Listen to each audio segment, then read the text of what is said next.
Los caballeros, bienvenidos, buenos días. Juan Cubi, César Montúfar, Juan Cubi. Prometedora. Y el tema, el financiamiento de la política, la caja negra de nuestras democracias. Un artículo que encontramos en el New York Times, escrito por Kevin Casas. Esto lo escribió el 26 de julio, no es un artículo veterano que digamos, ¿no?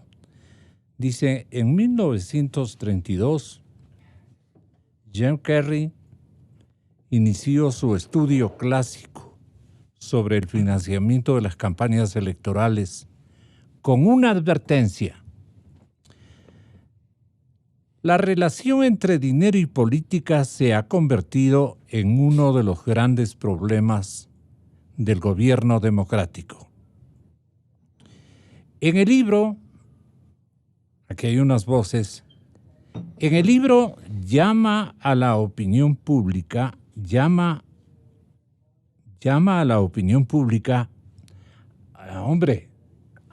a darse cuenta, me hicieron hasta perder en la lectura, a darse cuenta de que una vida política saludable no es posible sin el uso del dinero. No está sujeto a limitaciones. Las 9 décadas transcurridas desde entonces han confirmado la clarividencia de este señor Pollock, este que escribe. El financiamiento de la política se ha convertido en una permanente amenaza a la integridad y a la calidad de las democracias en todas partes del mundo.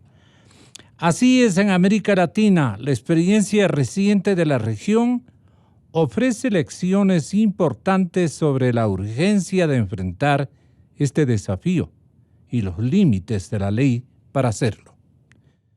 En el último lustro, América Latina ha sido sacudida por una sucesión de grandes escándalos de corrupción. Casi todos con una relación directa o indirecta con el financiamiento de campañas. Así fue la Operación Lava Jato en Brasil, donde el monumental desfalco de Petrobras terminó alimentando las arcas de casi todos los partidos políticos brasileños. Fue así también el saqueo del Instituto Hondureño de Seguridad Social, donde cientos de miles de dólares fueron a parar a la primera campaña del presidente Orlando Hernández. En fin, hay un montón de ejemplos que el articulista y el investigador nos recuerda. Pero aquí tenemos a dos politólogos muy importantes, el doctor Montúfar y el académico Juan Cubi, a quienes otorgo la más cordial bienvenida. Y claro, los bancos estrellas de la provincia del Guayas, no voy a dar los nombres, van a ser convocados según mis fuentes. No tan fuentes, mis visiones, la mayor parte equivocadas. Espero no equivocarme en esta oportunidad. No voy a decir los nombres, pero ahí va a haber una especie de lucha de caciques, ¿no? Entonces, los bancos van a estar de intermediarios de esa inversión electoral y política. ¿Qué impresión ha tenido usted en los últimos años, doctor Montúfar, sobre el financiamiento de la política, que en Estados Unidos la caracterizan como una caja negra de las democracias en todo el mundo? En estos tiempos así es. Buenos días, doctor. Muy buenos días, Gonzalo. Un saludo a todos los amigos de Radio Democracia. Buenos días, Juan. Y un gusto compartir con Juan Cubi esta conversación. Alaja es, ¿no? Sí, Alaja es. Sabe bastante de dietas saludables. Ah, ya, sí, sí.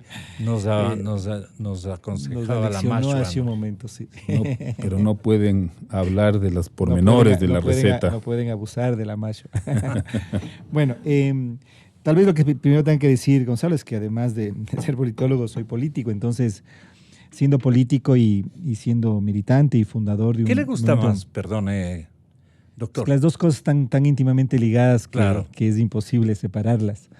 Pero la vida académica, por supuesto, que es mucho más tranquila, mucho más gratificante. ¿Pero en usted se ha muchas cosas. acercado a la caja negra en las últimas elecciones? Si me hubiera acercado a la caja negra, no hubiera tenido los resultados electorales que he tenido. No, pero, Pero- más o menos estaba la cajita. Pero lo que le quería decir es que en realidad este tema de financiamiento, siendo central, me parece que pasa primero, creería yo, por un tema cultural.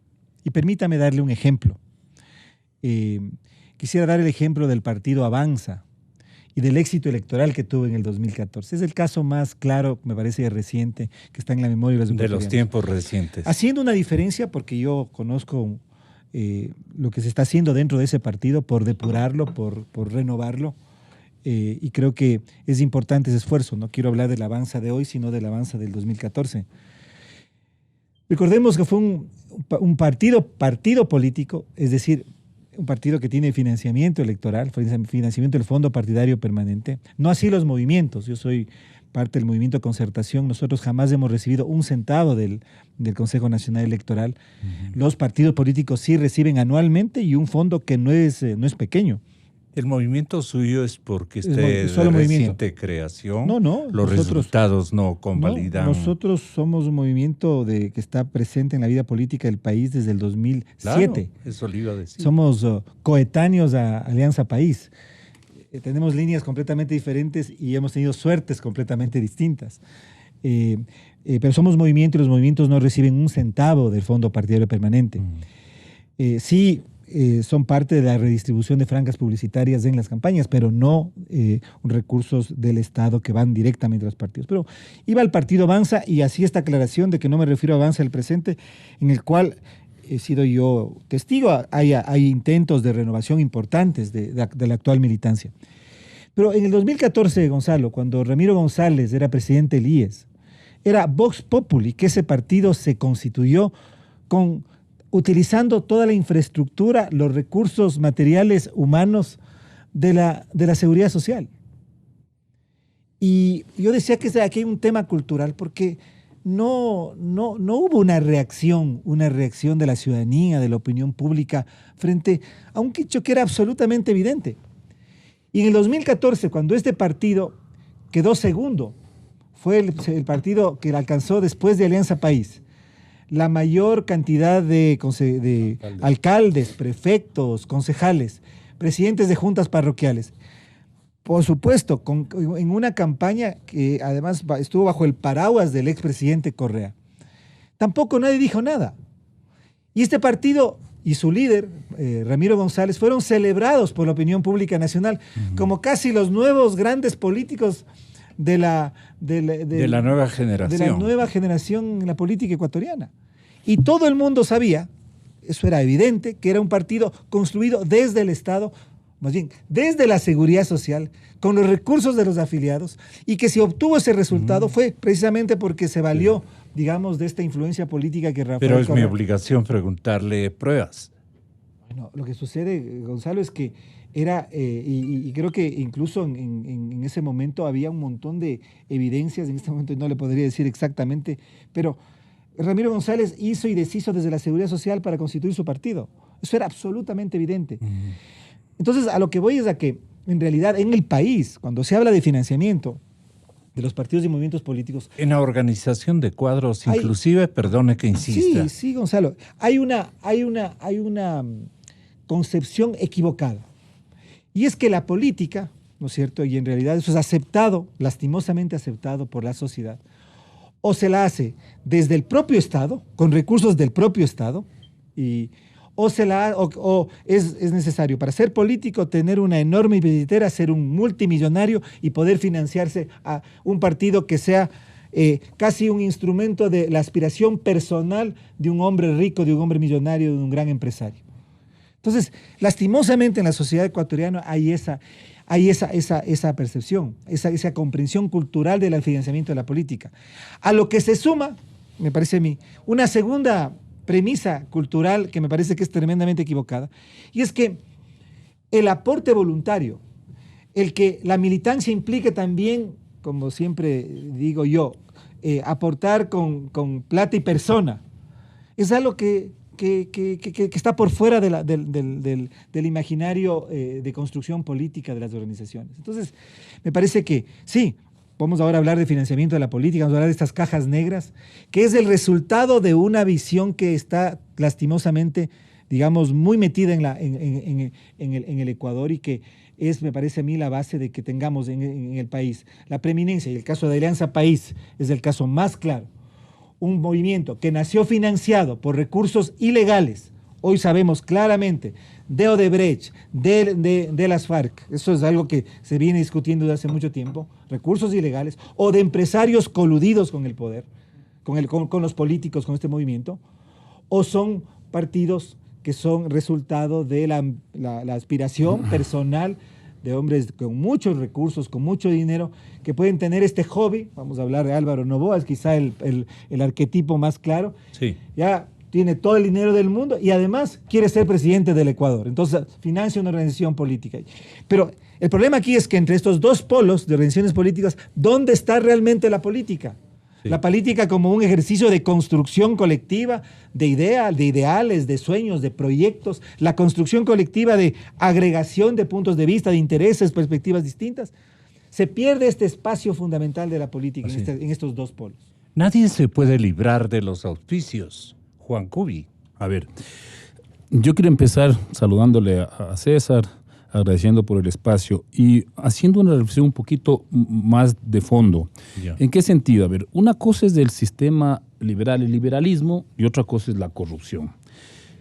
Cuando se da la revolución industrial, etcétera, lo que conocemos como la modernidad, el liberalismo, lo que se planteó es que la política era la continuación de los negocios por otros medios. Así fue concebida. Es decir, sectores empresariales dijeron, necesitamos intervenir en la política para asegurar una lógica que beneficia a nuestros negocios, ¿no? Y así hemos vivido en los sistemas liberales que han imperado en el mundo, ¿no? Siempre son sectores empresariales que disputan el poder, imponen una lógica de gobierno que a través de las leyes y de las medidas garantiza, asegura o beneficia sus intereses comerciales. Alfaro Uribe no se preocupó de buscar auspiciantes, más bien los bancos. Conquistaron ustedes mismos los recursos que requerían para organizar una revolución social. Ese es otro tema. Es otro asunto, otra forma. Ya. Entonces, lo que te decía Gonzalo es que en el liberalismo, y eso está absolutamente aceptado, estaba viendo hace un momento al señor Donald Trump en la pantalla. El señor Donald Trump es un empresario millonario, claro, que decide generar un proceso político alrededor de su candidatura electoral para apuntalar a una serie de grupos empresariales de los Estados Unidos que tienen intereses concretos. ¿Cuánto crees que costó estimado la campaña del señor Donald Trump, la última? $1,000 millones. Eso es lo que está estimado que se gastó en una campaña. ¿Quién puede sacar $1,000 millones de su bolsillo si no son sectores tremendamente adinerados, ¿no? Y eso es lo que configura, por ejemplo, en una democracia como la de los Estados Unidos, un mecanismo totalmente antidemocrático de participación electoral. Porque allá, si no tienes una cantidad gigantesca de dinero, no tienes posibilidades de disputar el poder político. Pero así ha estado de alguna manera acordado en esas sociedades. Lo que sucede en las nuestras es que esos mecanismos de financiamiento son ilícitos, son ilegales, son corruptos. ¿Cuáles son lícitos y cuáles son ilícitos, en definitiva, Juan? No quiero yo defender el sistema, pero en Estados Unidos uno se puede meter a una página web donde dice cómo se financia la campaña y aparece el listado de todos los que han aportado. Las grandes corporaciones, las grandes empresas. El mérito es la transparencia. O sea, se conoce. Y en los Estados Unidos nadie se hace mayor lío porque ese es el sistema. No, les obliga a transparentar y a poner una serie de límites, ¿no? El asunto es que nosotros jugamos al tema de bloquear, de limitar esa injerencia mediante leyes que terminan siendo violadas. Entonces nos damos cuenta ahora con lo que ha aparecido con lo de Arroz Verde, que las campañas electorales, en este caso de Alianza País, que no son la excepción, pero son de alguna manera el ejemplo más patético de esta situación, resulta que Alianza País vivió durante 10 años financiando ilícitamente sus campañas electorales.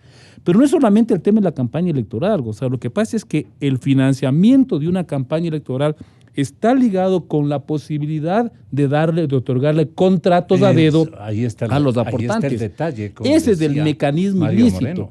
Sí, ahí está el detalle. En todo caso, yo digo, cuando se analiza, por ejemplo, el financiamiento de este sistema antidemocrático que opera en los Estados Unidos, al menos se sabe que si es que las grandes corporaciones farmacéuticas aportaron tantos miles de millones de dólares, el gobierno les va a beneficiar con determinadas leyes. Por lo menos se conoce.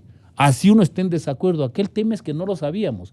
Y resulta que necesitábamos este escándalo de Arroz Verde, de los cuadernos estos del registro de las coimas, de los correos electrónicos de la doctora Pamela Martínez, para enterarnos de que ese sistema opera con la misma lógica, pero al margen de la ley. Entonces, lo que hay que combatir en este país es que no se puede funcionar en términos políticos a partir de ilegalidades totalmente aceptadas. Doctor Montúfar, pensándolo bien, Rafael Correa hizo lo que ya habían hecho cualquier cantidad de partidos políticos para financiar sus respectivas campañas, o de él es un caso extremo, muy audaz, muy sinvergüenzón, o cómo ponerle una adjetivización adecuada. Yo no podría decir que lo de Rafael Correa en el caso ecuatoriano, o lo de Alianza País en el caso ecuatoriano, digamos hoy dibujado con claridad en el tema de Arroz Verde. En el caso Arroz Verde ha sido algo sui generis y nuevo totalmente. Pero yo sí encuentro en este esquema algo original, decirlo de alguna manera.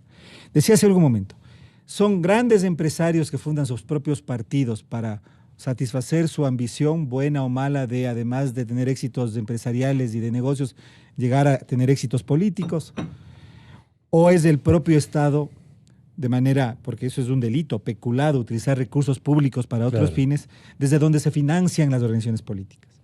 En el caso de Arroz Verde, lo que vemos es una articulación y una fusión de las dos cosas. Y ahí está quizá por qué, desde mi perspectiva, esto corresponde a un esquema de delincuencia organizada estatal. Porque tenemos un actor que está en control total del poder, ¿no es cierto? Que por lo tanto tiene control sobre todas las decisiones, tiene control sobre el legislativo, tiene control sobre la Contraloría, sobre la Fiscalía, sobre el sistema de justicia, tiene control y además una capacidad enorme de incidencia sobre los medios de comunicación, tiene todo. Y al mismo tiempo, a mí me eligieron presidente de todas las funciones del Estado, decía. Y desde ese poder, ¿no es cierto?, convoca y hasta chantajea a actores, chantajea o es chantajeado. Es muy interesante el último artículo de Fernando Villavicencio y Cristian Zurita sobre cómo regresó de Brecha al Ecuador. Ahí no tanto uno ve el chantaje del gobierno hacia una empresa, sino de una empresa hacia el gobierno. Pero bueno, que se articula, que hace acuerdos colusorios con empresarios nacionales y extranjeros, pero que utiliza este poder político como el punto, como la base de su negociación.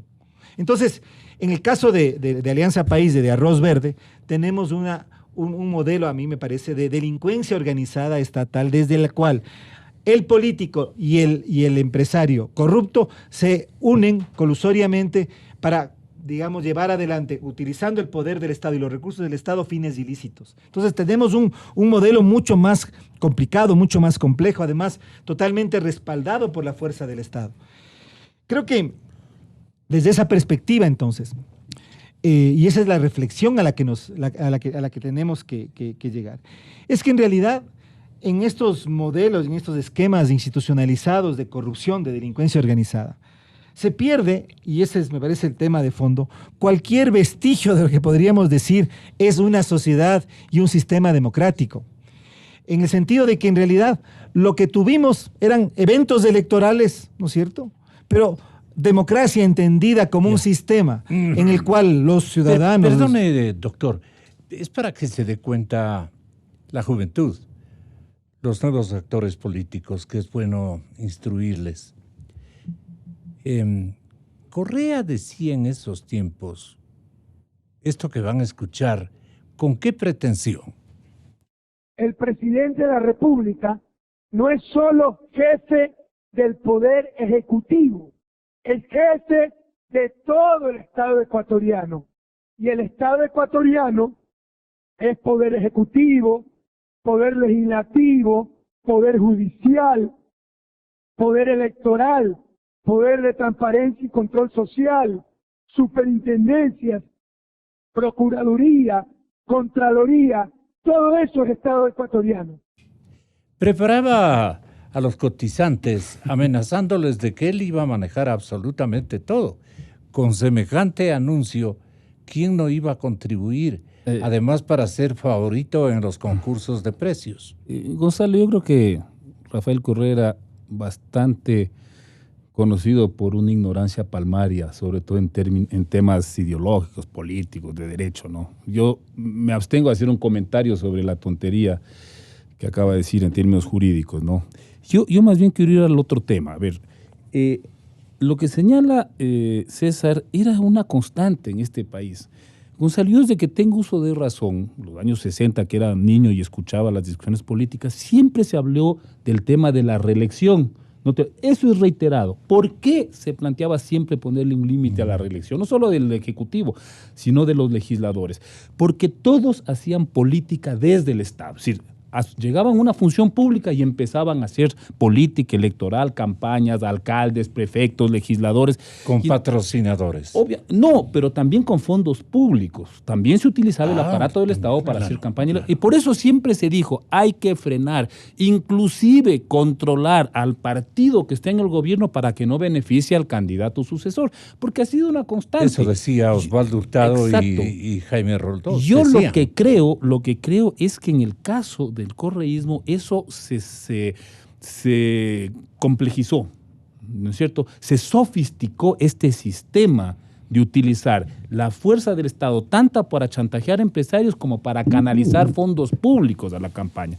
Pero con un aditamento, Gonzalo, pues, Correa estuvo 10 años en el poder y tuvo una cantidad de dinero tan, pero tan extrema, tan gigantesca, monumental, que podía haber hecho eso sin dejar de atender a las demandas de la clientela política.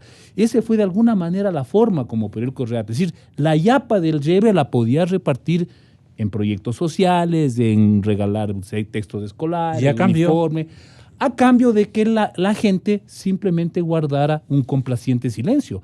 Y eso le permitió durante 10 años este juego del poder, chantajeando a los empresarios, utilizando recursos de manera ilegal desde el Estado. Y bueno, tenemos lo que tenemos en este momento. ¿No hubo empresario que se libere de ese chantaje? Lamentablemente, vemos que hay una cantidad de empresarios que entraron a ese juego. Es triste. Y no es además una excepción. No hay que olvidar lo que sucedió en el nazismo en Alemania. Hay un libro que salió hace poco tiempo.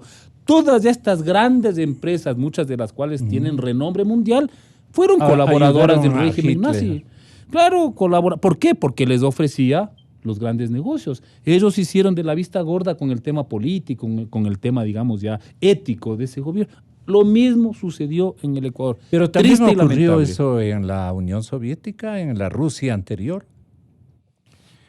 Me parece que es distinto, porque en realidad los sistemas totalitarios tienen una lógica diferente. Yo creo que más bien esto sucede principalmente en las democracias débiles, o en el caso como el ecuatoriano, que durante la época de Rafael Correa dejamos de ser una democracia para transformarnos franca y abiertamente en un sistema autoritario electoral, ¿no? Electoral, porque si las elecciones siguieron existiendo como un mecanismo de legitimación nada más, no como expresión de la voluntad de los ciudadanos. Pero sobresalió un caudillo, no obstante, sí, en el velasquismo y en el correato. Pero ahora sabemos cómo es que salió ese caudillo. Es decir, yo siempre me he preguntado, ¿cómo fue que la izquierda, que venía madurando un proceso de lucha social, de reivindicación durante décadas en el país, llegó un momento, estoy hablando de finales, digamos, mediados de la primera década del siglo, en la que logra, de una u otra manera, producir una opción político-electoral con viabilidad de llegar al poder, en un momento además de colapso del régimen político anterior. Y ahí es donde aparece Correa. Mi punto aquí, es una de las discusiones que tenemos con Juan, es que en realidad eso fue únicamente posible porque en realidad este fue un fenómeno que a espaldas de la base social y política que le apoyaba en ese momento a Rafael Correa, ya estuvo precocinado con un proyecto delincuencial, un proyecto de delincuencia organizada. Porque si tenemos que hay una campaña electoral que es financiada por las FARC, que es financiada por empresas transnacionales como Odebrecht, ese ya no era un proyecto político genuinamente, digamos, ciudadano, con una base social o con una base política. Yo creo que por eso es que es tan importante el financiamiento. El financiamiento es el que marca el carácter de un proyecto político. Es el que determina el carácter de cuál es realmente la naturaleza de ese proyecto político. Y hablamos de que Rafael Correa era un fenómeno político durante toda su vida. Incluso hoy se le tiene mucho miedo de que pueda regresar al país y volver a ganar las elecciones. Y hoy nos damos cuenta que en realidad, ese fenómeno político solo fue posible porque contó con un caudal inimaginable de recursos electorales. 15 millones de contratistas del Estado recibió el correísmo en determinado tiempo. Alianza País se fondió con más de 15 millones de dólares entre aportes en efectivo y pago de facturas realizadas por contratistas. El archivo Arroz Final, encontrado en la computadora de Laura Terán, es una pieza clave en el caso Sobornos 2012-2016 que investiga la Fiscalía. De Arroz Final, uno de los 3.148 archivos encontrados en la computadora de Laura Terán. Se desprenden varios datos que dan cuentas de cómo Alianza País financió manifestaciones a favor del proyecto político, asesorías, guardaespaldas y hasta un troll center. Para ello contaban con 6,7 millones de dólares en efectivo, que fueron entregados por empresas privadas, unas contratistas del Estado y otras que en el camino obtuvieron millonarios contratos. Adicionalmente, 8,7 millones de dólares se destinaron para cubrir las facturas de proveedores de bienes y servicios contratados por el movimiento. Particular simpatía o inversión a corto plazo. De lo hasta ahora encontrado por Fiscalía se desprende, por ejemplo, que en 2013 la contratista Fopeca canceló los honorarios profesionales de Creacional de Vinicio Alvarado por $60.480. Un año antes, en 2012, el Grupo Azul, que obtuvo contratos en el marco de la repotenciación de la refinería de Esmeraldas, pagó $95.000 en efectivo por servicios de asesoría publicitaria contratada por el Movimiento País. También en 2012, la contratista SK Engineering pagó 2 facturas por $42.500 para costear redes sociales y un troll center del movimiento. De los 6,7 millones de dólares recibidos a manera de aportes voluntarios al movimiento, se habrían destinado 253.000 para organizar manifestaciones y marchas de apoyo. El documento verde final también revela que el ex titular de la SENAIN, Romy Vallejo, recibió $5.000 mensuales entre 2012 y 2013 para proveer seguridad civil. En total, entre aportes en efectivo y pago de facturas, de los bolsillos de empresas privadas salieron contribuciones por más de 15 millones de dólares. Esta es la historia, podríamos seguir escuchando, pero ¿qué motiva a comentar este capítulo reciente, ya en la época correísta? Porque esto tiene una larga y dilatada historia, ¿no? A ver, Gonzalo, esto es 2012-2016, ¿no? Exactamente. Sí. Pero tenemos también las elecciones desde 2006 hasta el 2012 o 2013. Claro. Habría que averiguar. Claro, la del 2016 creo que está incluyendo, ¿no? Lo del, bueno, la del 17 que es ya otro cuento. Entonces, realmente a lo que asistimos, yo más allá de los montos que son exorbitantes para una campaña electoral, más allá de los montos, yo creo que hay que analizar esta lógica del manejo político en este país. O sea, porque esto puede volver a repetirse. O sea, a mí no me sorprendería que el día de mañana, con otro caudillo, con otro proyecto electorero, vuelvan a operar estas mismas lógicas. Entonces el tema es cómo se hace para que la sociedad pueda tener un control sobre las relaciones. De eso ustedes a este bueno, momento. eso es lo que hacemos en la Comisión Nacional Anticorrupción, es decir, cómo se controla para que los empresarios, en esta lógica de relacionamiento con el poder político, no recurran a estas prácticas ilícitas. Es una cosa tremendamente compleja, porque lo que estamos viendo es que no solamente que opera esto, sino que la corrupción es una especie como de yunta de la impunidad. La corrupción opera en la medida en que opera la impunidad. ¿Por qué razón? Porque al sentirse impunes frente a la ley, continúan delinquiendo. Repite Calderón. Entonces no me sorprendería, estamos ya a puertas de una campaña electoral bastante trascendental, 2021. Habrá que poner ojos sobre estos mecanismos de financiamiento de las campañas. ¿Y cómo hacen para no ser pecadores, César, en estos tiempos? Mire, yo creo que en realidad me parece a mí que ese es el reto que tenemos los políticos. Y me parece que, y por eso yo hacía referencia al tema de los éxitos electorales, entre comillas, de Alianza País. Y vuelvo otra vez a la opinión pública, porque la opinión pública de una u otra manera repetidamente ha ponderado esos éxitos.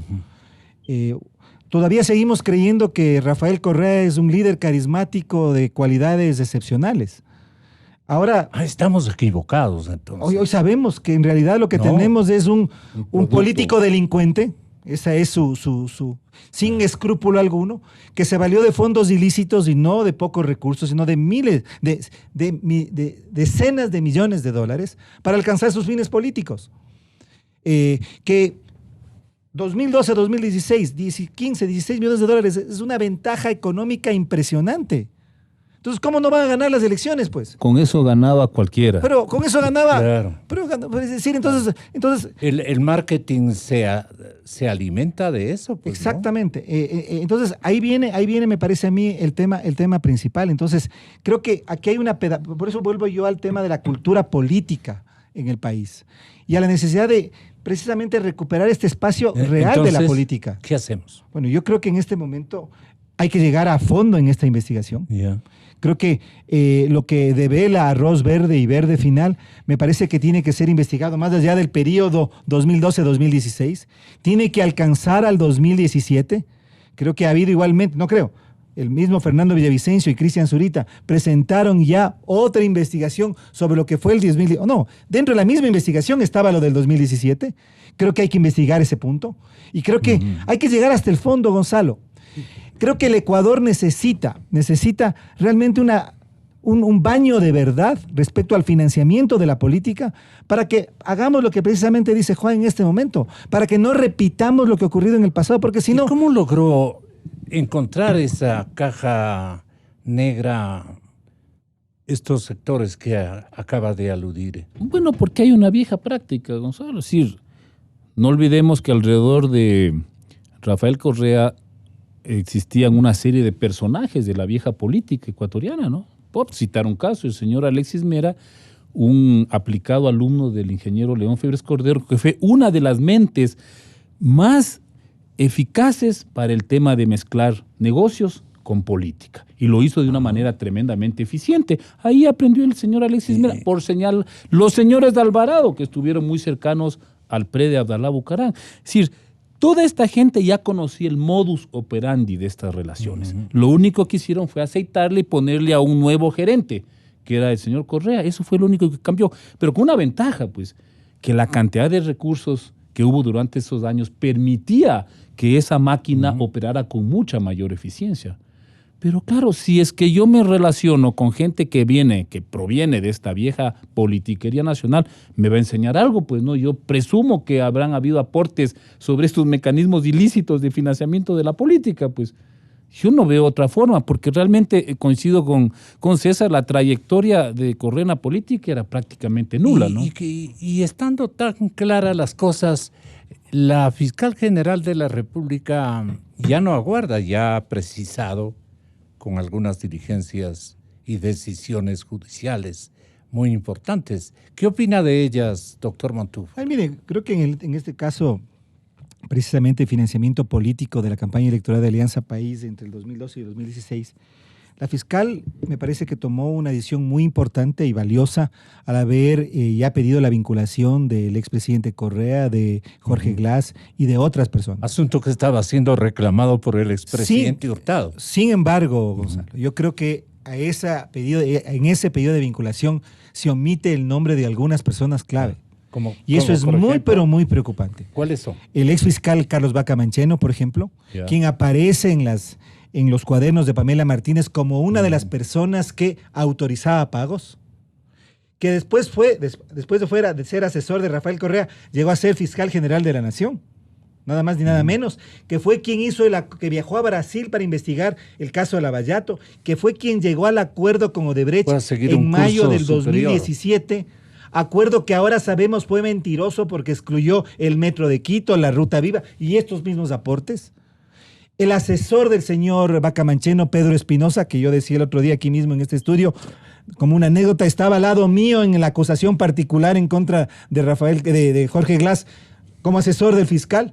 Es decir, estaba en el lado de la acusación, habiendo sido quien, siendo asesor de Alexis Mera, antes de ser asesor de Carlos Vaca, llevaba el dinero de Pamela Martínez al escritorio de Alexis Mera. La firma Odebrecht. Es increíble que no esté vinculada ni con Cienciano Santos ni Gerardo de Sousa, que son quienes pagaban. Es decir, está persiguiendo y está muy bien a quienes recibieron esos recursos, pero también a quienes pagaron son tan responsables los unos como los otros. Y el señor Tomislav Topic de Telconet. Es decir, son omisiones que nosotros no entendemos y por eso sí le pedimos a la fiscal ¿Por qué se han dado esas omisiones, Yo no Juan? sé, Gonzalo, yo no sé, pero en realidad la petición que le hemos hecho a la fiscal es que corrija, está a tiempo de corregir. Así es. Para que podamos realmente llegar a la verdad y hasta el ¿Cómo final. sería de la esta investigación. corrección, Juan? A ver, acabo de leer hace unos días una noticia de que están abrumados con tantos casos de corrupción en la fiscalía, ¿no? Entiendo que la señora fiscal está pidiendo un poco de apoyo en términos de personal, ¿no? Claro. Para asumir un desafío tan demencial, porque yo a ratos no entiendo. Sí, es demencial, bien es puesto que es pasando 2 días aparece un nuevo caso, un nuevo episodio, un nuevo capítulo de un viejo caso. Es decir, es una corrupción ya que se desborda. Pero yo sí quiero reconocer que hasta el momento la señora fiscal ha dado muestras de tener la decisión de investigar, y no solo investigar, sino empezar a hacer señalamientos puntuales de gente que estaría involucrado.